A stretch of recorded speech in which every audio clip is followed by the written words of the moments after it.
بسم اللہ الرحمن الرحیم۔ السلام علیکم ورحمۃ اللہ وبرکاتہ۔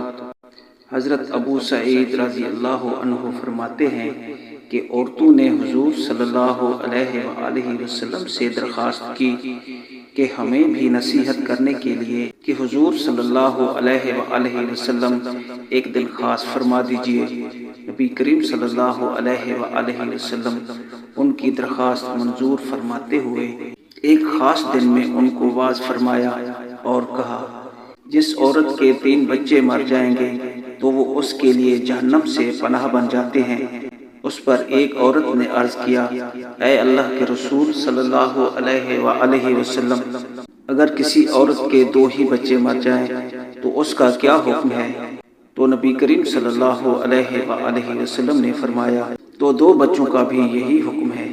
صحیح بخاری حدیث نمبر 1249۔ حضرت ابو ذر رضی اللہ عنہ سے روایت ہے کہ رسول اللہ صلی اللہ علیہ وآلہ وسلم نے فرمایا کہ خواب میں میرے پاس میرے رب کا ایک آنے والا فرشتہ آیا۔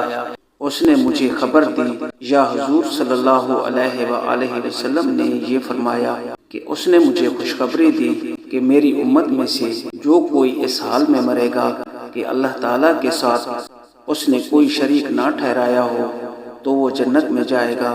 اس پر حضرت ابو ذر فرماتے ہیں کہ میں نے عرض کیا، اگرچہ اس نے زنا کیا ہو، اگرچہ اس نے چوری کی ہو؟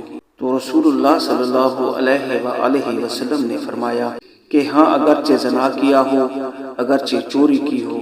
صحیح بخاری حدیث نمبر 1237۔